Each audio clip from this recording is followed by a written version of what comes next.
Pagi itu, kota Batu diselimuti kabut tipis. Udara dingin menusuk kulit, namun suasana di sebuah rumah besar bergaya kolonial justru terasa panas. Di halaman rumah itu, sebuah mobil sport hitam mengilap terparkir di garasi. Mobil itu biasanya menjadi simbol keberhasilan pemiliknya. Namun pagi ini, mobil tersebut justru menjadi sumber amarah. Raffina Larasati berdiri di depan mobil dengan wajah tegang. Rambutnya disanggul rapi. Pakaian kerjanya terlihat mahal dan berkelas. Tapi sorot matanya menunjukkan sesuatu yang berbeda. Lelah, tertekan, dan penuh emosi yang tertahan. Hari ini bukan hari biasa. Ada pertemuan penting yang menentukan nasib proyek villa bernilai puluhan miliar rupiah. Semua persiapan sudah matang. Semua jadwal sudah diatur. Tidak boleh ada satupun kesalahan. Namun saat kunci diputar, mesin mobil tidak menyala. Kali. 2 kali. Tetap mati. Raffina menghela napas keras. Tangannya mengepal. Ia turun dari mobil, lalu menendang ban dengan kesal. Suara benturan itu menggema di garasi yang masih lembab oleh embun pagi. Kenapa selalu sekarang? Gumamnya tajam.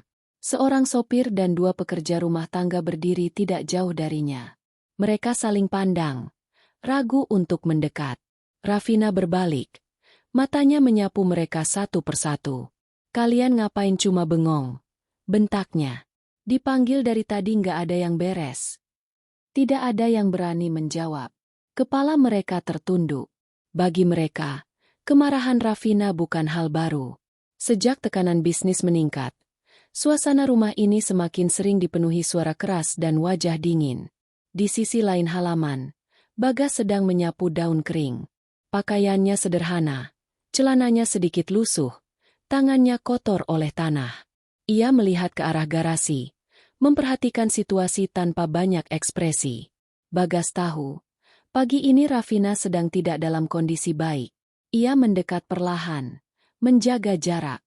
Bu, mungkin boleh saya lihat mesinnya, ucapnya pelan. Raffina langsung menoleh. Tatapannya tajam, penuh kejengkelan. Kamu? Katanya dengan nada merendahkan. Kamu pikir kamu siapa? Ini mobil, bukan gerobak kebun. Beberapa orang tertunduk lebih dalam. Suasana makin canggung. Bagas tidak membalas. Ia hanya berdiri tenang, menunggu. Namun Raffina belum selesai. Kamu itu kerjanya cuma nyapu, nyiram tanaman, bau tanah. Jangan mimpi bisa pegang mobil mahal begini, katanya dingin. Kalimat itu meluncur begitu saja, tanpa pikir panjang. Bagas menelan ludah, tapi tetap diam. Kabut pagi masih menggantung di udara. Dan tanpa disadari Raffina, pagi yang seharusnya biasa itu telah menjadi awal dari sesuatu yang jauh lebih besar daripada sekadar mobil mogok. Setelah kata-kata kasar itu terucap, suasana halaman rumah semakin berat. Tidak ada yang berani bergerak. Sopir dan para pekerja rumah hanya menunduk, seolah berharap waktu bisa diputar ulang. Kabut pagi masih menggantung, tapi dinginnya kini terasa berbeda, lebih menusuk. Bagas tetap berdiri di tempatnya. Tangannya yang memegang sapu perlahan diturunkan. Ia tidak menatap Raffina, bukan karena takut, tapi karena sudah terlalu sering berada di posisi seperti ini. Bagi Bagas, hinaan bukan hal baru. Sejak pertama kali bekerja di rumah itu, ia sudah terbiasa dipandang rendah. Ia hanya tukang kebun. Kerjanya membersihkan halaman, menyiram tanaman, dan memastikan kebun tetap rapi. Tidak lebih. Tidak pernah dianggap mampu melakukan hal lain. Padahal, dulu hidupnya tidak sesederhana itu. Beberapa pekerja lain sempat melirik Bagas. Ada yang merasa iba, ada pula yang memilih pura-pura sibuk agar tidak ikut terseret amarah Raffina. Semua tahu, satu kalimat saja bisa membuat mereka kehilangan pekerjaan. Raffina menghembuskan napas panjang. Tangannya gemetar menahan emosi. Ia kembali menatap mobilnya dengan kesal, lalu melirik jam di pergelangan tangan. Sudah, minggir semua, katanya dingin. Aku nggak punya waktu buat drama. Ia mengambil ponsel, mencoba menghubungi bengkel langganannya. Nada sambung terdengar lama. Terlalu lama. Wajah Rafina semakin gelap. Bagas masih berdiri di tempat yang sama. Ia ragu, tapi ada sesuatu di dalam dirinya yang mendorong untuk tetap membantu. Bukan demi pujian, bukan demi tantangan. Ia hanya tidak ingin melihat orang lain semakin tertekan. Ia melangkah satu langkah lebih dekat. "Bu, saya dulu sering bantu ayah saya di bengkel," ucapnya hati-hati. "Mungkin cuma kabelnya longgar atau sekringnya bermasalah." Kata-kata itu membuat Rafina tertawa pendek. Tertawa tanpa senyum. "Bengkel?" Ulangnya meremehkan. "Kamu pikir cerita masa lalu bisa bikin aku percaya?" Ia menatap Bagas dari ujung kepala sampai kaki. "Kamu ini tukang kebun. Tugasmu di luar rumah, bukan urusan mesin." Nada suaranya tidak tinggi, tapi justru itulah yang paling menusuk. Tenang, dingin, dan penuh penilaian. Bagas menarik napas pelan. Dadanya terasa sesak, tapi ia menahannya. Ia tahu, membalas hanya akan memperburuk keadaan. "Kalau ibu tidak berkenan, tidak apa-apa," katanya singkat. Ia berbalik hendak kembali ke halaman. Namun langkahnya terhenti saat Rafina kembali bicara. "Kamu tahu nggak?" kata Rafina sambil menatap mobil. "Mobil ini harganya lebih dari yang bisa kamu kumpulkan seumur hidup." Kalimat itu jatuh seperti palu. Tidak keras, tapi menghancurkan. Bagas mengangguk kecil. Ia tahu posisi dirinya. Ia sadar betul siapa dirinya di mata orang-orang seperti Rafina.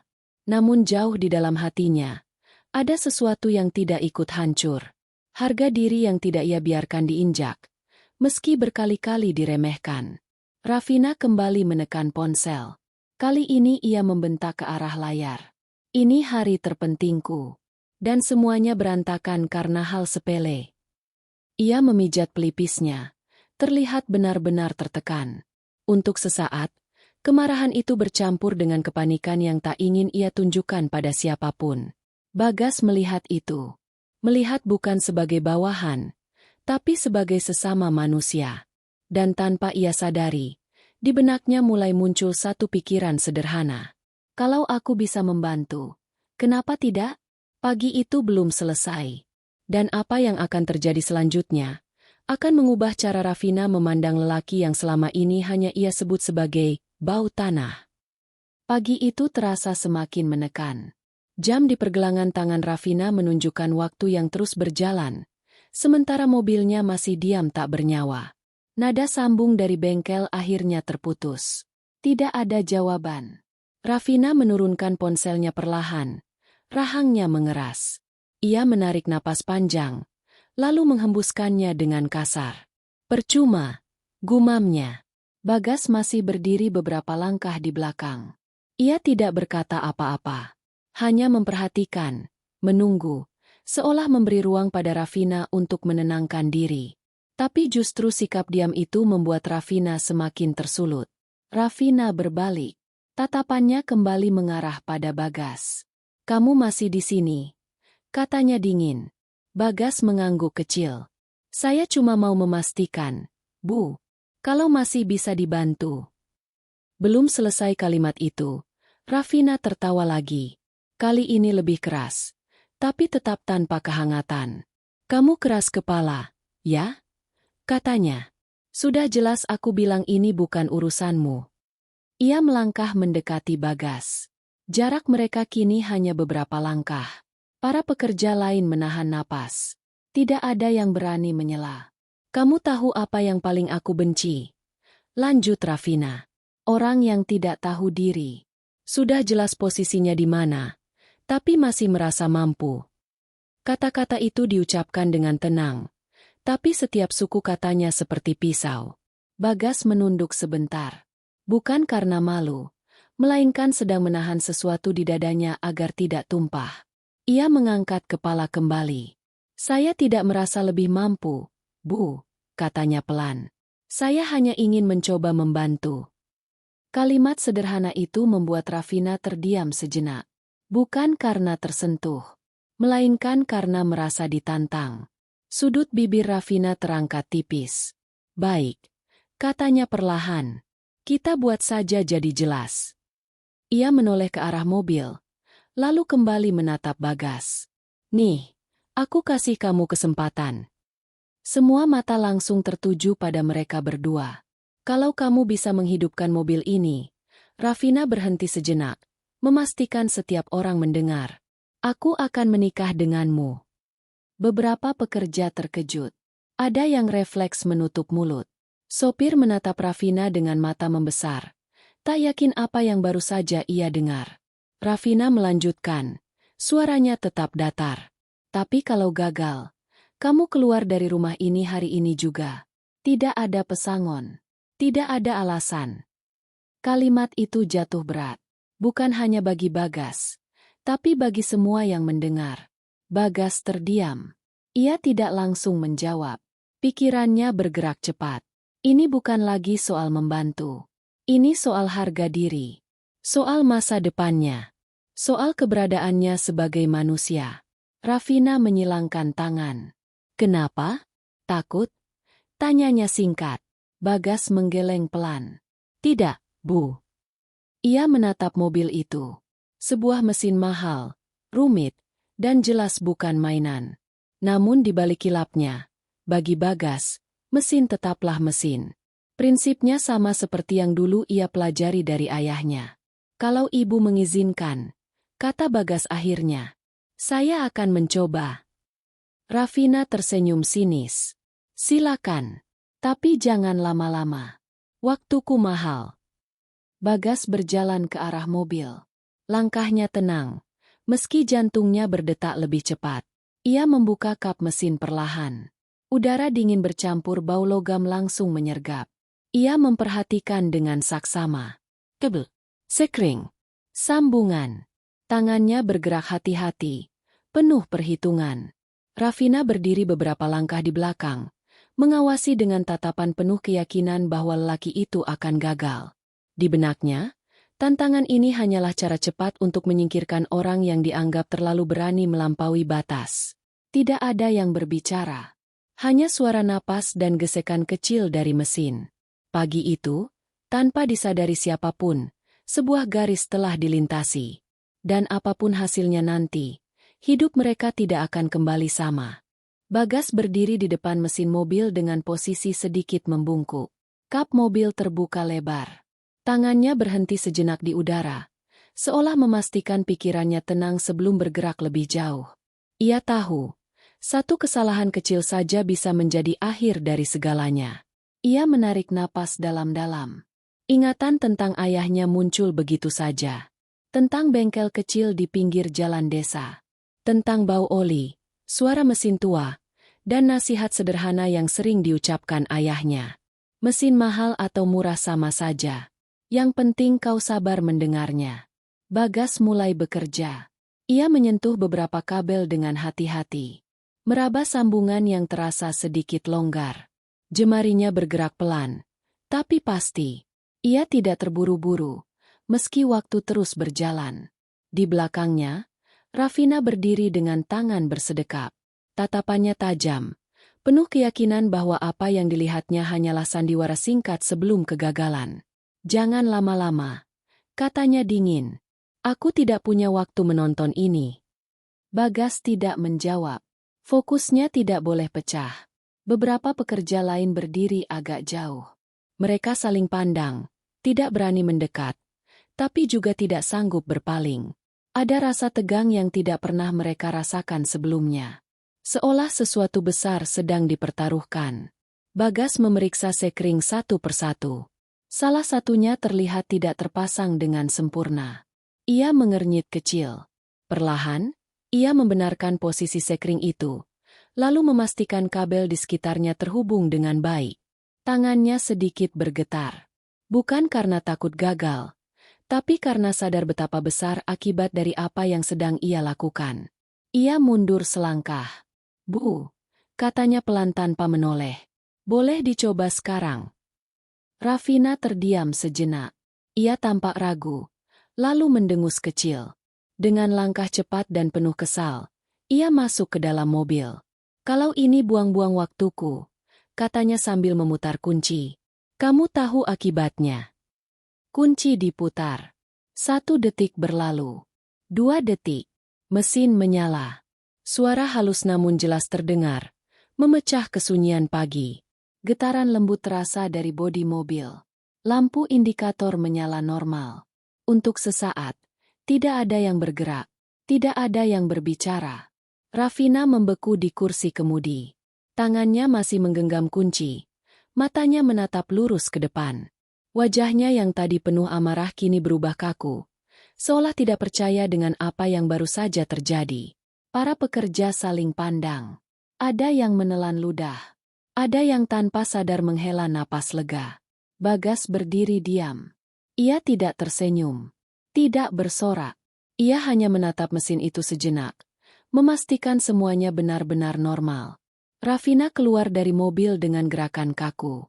Tatapannya langsung tertuju pada Bagas. Bukan lagi tatapan meremehkan. Bukan pula tatapan marah. Melainkan tatapan seseorang yang dunianya baru saja retak. "Kamu," katanya. Tapi kalimat itu terhenti. Bagas menunduk sedikit. "Mesinnya sudah bisa dipakai, Bu. Tapi sebaiknya nanti dicek lagi ke bengkel supaya lebih aman." Rafina tidak menjawab. Dadanya naik turun. Ia melirik jam tangannya, lalu ke arah jalan di depan rumah. Waktu hampir habis. Tanpa berkata apa-apa lagi, Rafina kembali masuk ke mobil. Mesin masih menyala dengan stabil. Ia menutup pintu dengan cepat, lalu menekan pedal gas. Mobil itu melaju keluar halaman, meninggalkan jejak suara dan udara dingin yang berputar pelan. Bagas tetap berdiri di tempatnya. Ia tahu, tantangan tadi belum selesai. Janji telah terucap, dan sesuatu telah berubah. Pagi itu, di halaman rumah berkabut itu, bukan hanya sebuah mesin yang hidup kembali. Sebuah keseimbangan yang selama ini timpang, mulai bergeser perlahan. Dan Rafina, meski kini melaju menuju pertemuan pentingnya, membawa sesuatu yang jauh lebih berat daripada urusan bisnis. Sebuah kegelisahan yang tidak bisa ia jelaskan. Mobil Rafina melaju menuruni jalan berliku Kota Batu. Kabut masih menggantung di beberapa titik, tapi ia tidak benar-benar memperhatikannya. Tangannya menggenggam setir dengan kuat. Mesin mobil bekerja sempurna, halus, seolah tidak pernah bermasalah pagi tadi. Namun pikiran Rafina tidak ikut mulus. Wajah Bagas terus muncul di benaknya. Tatapan tenang itu. Nada suara yang tidak meninggi, bahkan saat dihina. Rafina menggeleng pelan, mencoba mengusir bayangan itu. "Fokus," katanya dalam hati. Ini bukan waktunya memikirkan hal tidak penting. Ia menghela napas, lalu mempercepat laju mobil. Gedung pertemuan akhirnya terlihat. Bangunan modern dengan kaca tinggi menjulang. Rafina memarkir mobil, merapikan jaketnya, lalu melangkah masuk dengan langkah cepat dan penuh keyakinan. Begitu pintu lift tertutup, wajah profesionalnya kembali terbentuk. Di ruang rapat, beberapa orang sudah menunggu. Para investor, mitra bisnis, semua dengan wajah serius dan penuh perhitungan. Rafina menyapa mereka dengan senyum tipis, lalu langsung masuk ke inti pembahasan. Presentasi berjalan lancar. Angka-angka tersusun rapi. Strategi dijelaskan dengan tegas. Rafina kembali menjadi dirinya yang biasa, tajam, percaya diri, dan tak mudah digoyahkan. Ia menjawab setiap pertanyaan dengan tenang. Bahkan saat ada keraguan, ia mampu meyakinkan mereka dengan data dan pengalaman. Beberapa jam kemudian, kesepakatan tercapai. Tanda tangan dibubuhkan. Jabat tangan dilakukan. Ucapan selamat mengalir. "Proyek ini akan berjalan besar," kata salah satu investor sambil tersenyum puas. "Kami percaya pada kepemimpinan Anda." Rafina membalas senyum itu. "Terima kasih," jawabnya singkat. Secara logika, hari itu seharusnya menjadi hari yang sempurna. Semua yang ia kejar berhasil diraih. Tidak ada kegagalan. Tidak ada hambatan berarti. Namun entah kenapa, dadanya terasa kosong. Saat ia kembali duduk sendirian di dalam mobil, suasana hening justru membuat pikirannya semakin ramai. Tangannya diletakkan di setir, tapi ia tidak langsung menyalakan mesin. Ia teringat lagi pada pagi tadi. Pada tantangan yang terucap begitu saja. Pada janji yang lahir dari kesombongan. Kalau kamu bisa menghidupkan mobil ini, aku akan menikah denganmu. Kalimat itu terngiang jelas. Bukan sebagai lelucon. Bukan pula sebagai amarah semata. Rafina menutup mata sejenak. Untuk pertama kalinya, ia bertanya pada dirinya sendiri, kenapa ia mengucapkan itu? Dan kenapa kini pikirannya tidak bisa lepas dari lelaki yang selama ini hanya ia anggap sebagai tukang kebun? Ia menyalakan mesin dan melaju pulang. Di sepanjang perjalanan, ia mencoba meyakinkan diri bahwa ini hanya rasa bersalah sesaat. Bahwa Bagas hanyalah bagian kecil dari hidupnya yang rumit. Tapi semakin ia menolak, semakin kuat rasa itu menekan. Sesampainya di rumah, suasana terasa berbeda. Lebih sunyi, lebih dingin. Para pekerja menyapanya seperti biasa. Tapi Rafina hanya mengangguk singkat. Matanya tanpa sadar mencari satu sosok. Bagas tidak terlihat. Rafina berhenti melangkah. Dadanya terasa sedikit sesak. Ia menoleh ke salah satu pekerja rumah. Bagas di mana? Tanyanya singkat. Pekerja itu tampak ragu. Di belakang, Bu. Katanya mau beresin alat-alat. Rafina mengangguk. Lalu melangkah pergi tanpa berkata apa-apa lagi. Langkahnya pelan. Tidak seperti biasanya. Setiap langkah terasa berat. Seolah ia sedang menuju sesuatu yang belum siap ia hadapi. Di dalam hatinya, untuk pertama kali muncul perasaan asing. Bukan marah, bukan sombong, melainkan gelisah. Kesuksesan hari itu tidak memberinya ketenangan. Justru membuka pintu pada pertanyaan yang selama ini ia abaikan. Tentang sikapnya, tentang ucapannya, tentang lelaki sederhana yang telah membuktikan dirinya tanpa satupun kata pembelaan. Dan Rafina mulai menyadari, mungkin ada hal yang jauh lebih penting daripada proyek bernilai miliaran. Harga diri seseorang yang selama ini ia injak tanpa pikir panjang. Langit mulai menggelap ketika sore berganti malam. Kabut turun lebih tebal di sekitar rumah besar itu, membuat lampu-lampu taman tampak redup dan berbayang. Angin dingin menyusup di antara pepohonan, membawa suasana yang terasa tidak biasa. Rafina berada di dalam rumah, duduk di ruang kerja. Beberapa berkas masih terbuka di mejanya, tapi ia tidak benar-benar membacanya. Pikirannya melayang, terus kembali pada satu hal yang sejak siang tidak bisa ia abaikan. Sesekali Rafina melirik jam dinding. Entah kenapa, rumah itu terasa terlalu sunyi. Tidak ada suara langkah, tidak ada suara alat kebun. Biasanya, Bagas masih bekerja sampai menjelang malam. Ia berdiri dan melangkah ke arah jendela. Dari balik kaca, halaman terlihat lengang. Lampu taman menyala. Tapi ada sudut gelap yang tertutup bayangan pohon. Tiba-tiba, suara gesekan terdengar dari arah belakang rumah. Rafina menegang. Ia berdiri diam, mencoba memastikan apakah ia salah dengar. Beberapa detik kemudian, suara itu terdengar lagi. Lebih jelas, seperti langkah kaki yang berusaha disamarkan. Jantung Rafina berdetak lebih cepat. Sebelum ia sempat bereaksi, suara teriakan tertahan terdengar dari luar. Berhenti. Itu suara Bagas. Rafina refleks berlari keluar rumah. Para pekerja lain juga mulai keluar. Wajah mereka panik. Di sudut halaman belakang, terlihat seorang pria asing berusaha melompat pagar. Bagas berdiri di depannya, menghadang. "Pergi dari sini," kata Bagas tegas. Pria itu mencoba mendorong Bagas. Terjadi dorongan singkat. Dalam kekacauan itu, pria asing tersebut mengayunkan sesuatu. Bagas tersentak mundur. "Bagas!" teriak salah satu pekerja. Pria asing itu berhasil melarikan diri, menghilang di balik gelap dan kabut. Halaman kembali sunyi, tapi ketegangan belum hilang. Bagas terduduk di tanah.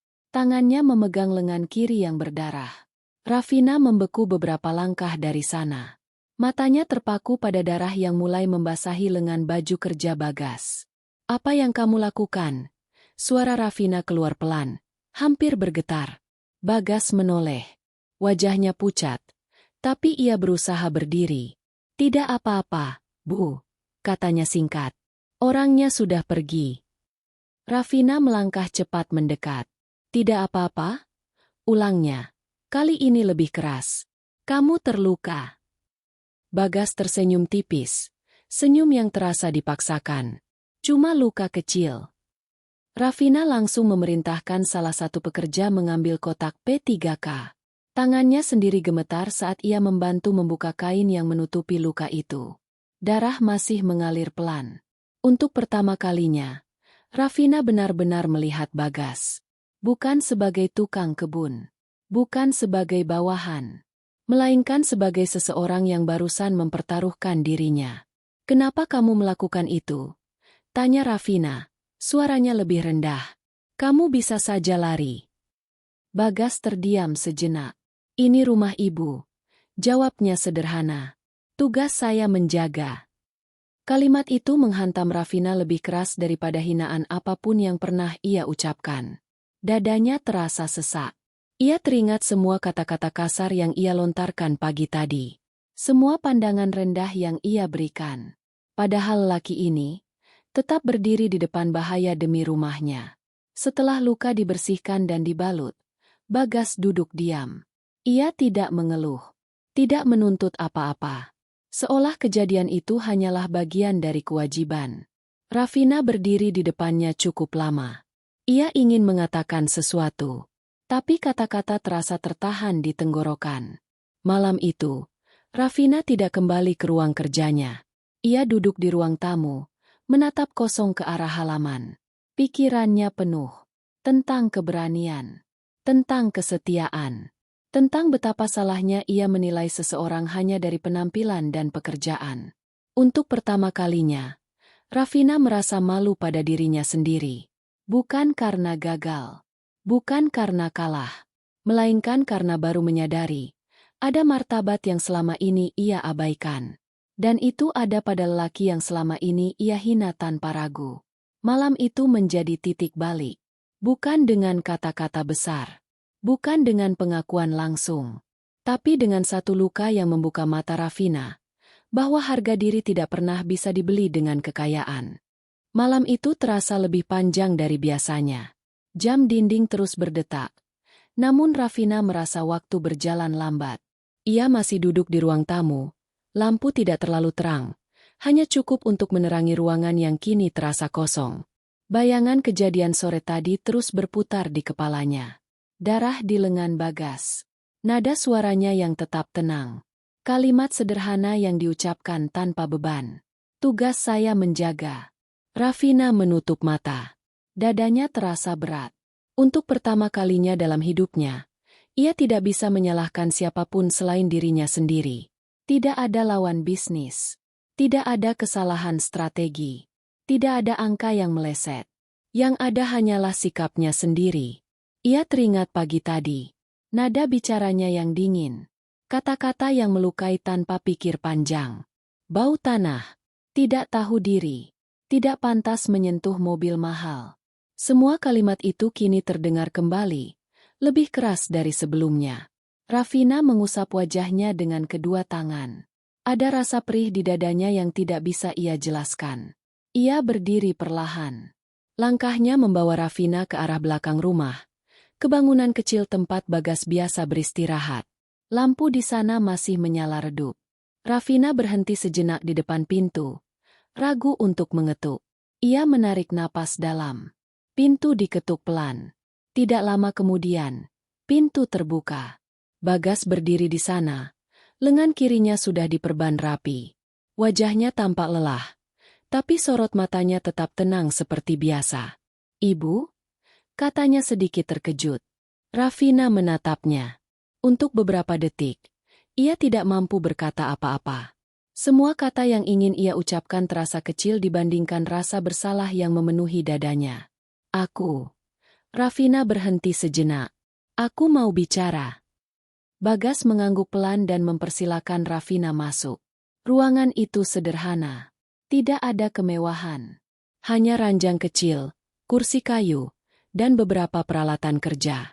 Rafina berdiri di tengah ruangan itu, merasa asing.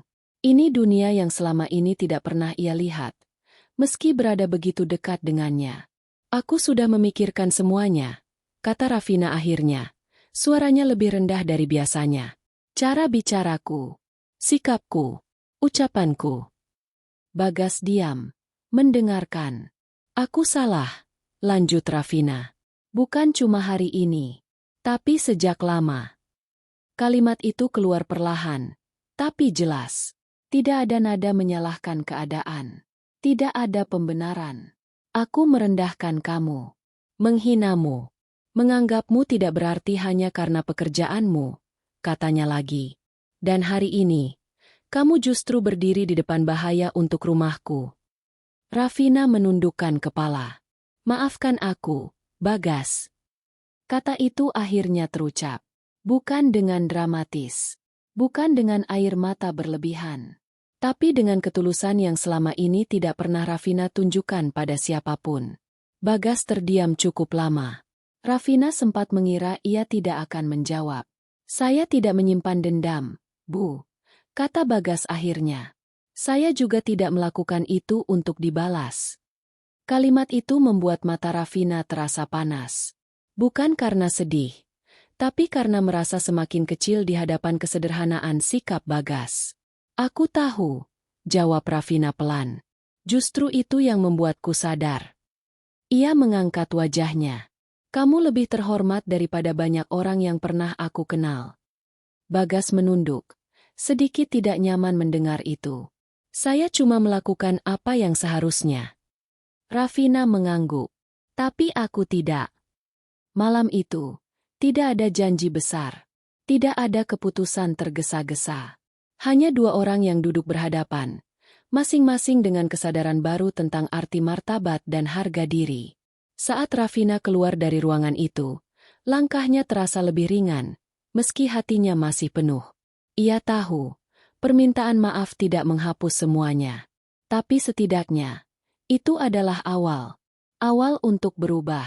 Awal untuk menepati kata-kata yang pernah terucap dalam kesombongan. Dan di dalam hatinya, Rafina mulai menyadari sesuatu yang belum pernah ia akui sebelumnya. Perasaannya pada Bagas bukan lagi sekadar rasa bersalah. Hari-hari setelah malam itu berjalan dengan ritme yang berbeda. Tidak ada perubahan besar yang terjadi secara tiba-tiba. Rumah itu tetap sama. Rutinitas tetap berjalan. Para pekerja tetap melakukan tugas mereka seperti biasa. Namun sesuatu telah berubah. Perlahan tapi nyata. Rafina tidak lagi memanggil Bagas dengan nada dingin.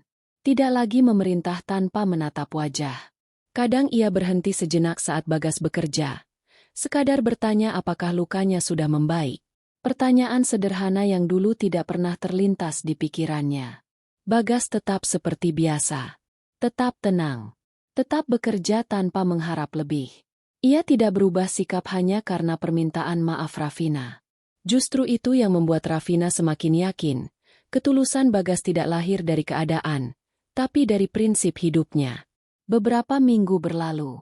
Suatu pagi, Rafina berdiri di halaman rumah, menatap kebun yang tampak rapi dan terawat. Kabut tipis kembali turun, mengingatkannya pada pagi ketika semuanya bermula. Mobilnya kini terparkir dengan tenang. Tidak ada amarah, tidak ada teriakan. Bagas sedang memangkas tanaman di kejauhan. Rafina memanggilnya. Bagas. Bagas menghentikan pekerjaannya dan mendekat. Iya, Bu. Rafina menarik napas dalam.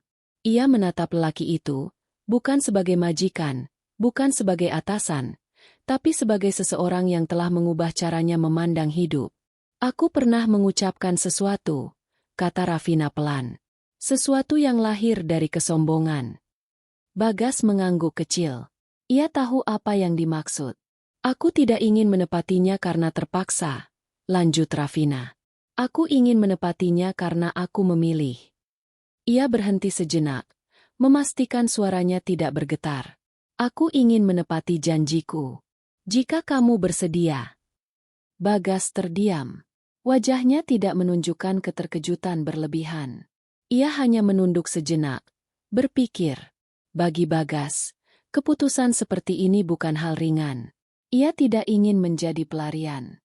Tidak ingin dipilih karena rasa bersalah. Ibu yakin, Tanyanya akhirnya. Bukan karena kasihan. Bukan karena janji. Rafina mengangguk. Karena aku melihat siapa kamu sebenarnya. Tidak ada jawaban panjang. Tidak ada kata-kata indah. Tapi keheningan di antara mereka terasa cukup. Pernikahan itu berlangsung sederhana. Tidak ada pesta besar. Tidak ada tamu penting dari dunia bisnis. Hanya keluarga dekat dan beberapa orang yang benar-benar mengenal mereka. Rafina memilih mengenakan kebaya sederhana. Bagas berdiri di sampingnya dengan sikap yang sama tenangnya seperti hari-hari sebelumnya. Tidak ada yang bertepuk tangan berlebihan. Tidak ada sorotan kamera. Tapi ada ketulusan yang tidak bisa dibeli oleh apapun. Saat akad diucapkan, Rafina menunduk. Air matanya jatuh perlahan. Bukan karena sedih, tapi karena sadar. Ia akhirnya belajar merendahkan diri. Hari itu, bukan hanya status yang berubah. Cara pandang hidup Rafina berubah. Ia tidak lagi menilai orang dari jabatan atau harta. Ia belajar melihat kesabaran, keberanian, dan martabat sebagai nilai yang jauh lebih tinggi. Bagas tidak menjadi orang kaya dalam semalam. Rafina tidak kehilangan kekayaannya. Namun keduanya menemukan sesuatu yang jauh lebih penting. Rasa hormat yang tumbuh dari ketulusan. Cerita ini tidak berbicara tentang tukang kebun yang beruntung menikahi majikannya. Dan bukan pula tentang wanita kaya yang menurunkan derajatnya. Ini adalah kisah tentang manusia yang akhirnya belajar bahwa harga diri tidak pernah ditentukan oleh pekerjaan, melainkan oleh cara seseorang berdiri saat direndahkan, dan cara seseorang meminta maaf saat menyadari kesalahannya. Dan di rumah yang dulu dipenuhi amarah itu, kini tumbuh sesuatu yang lebih kuat dari kekayaan. Rasa saling menghargai. Tamat.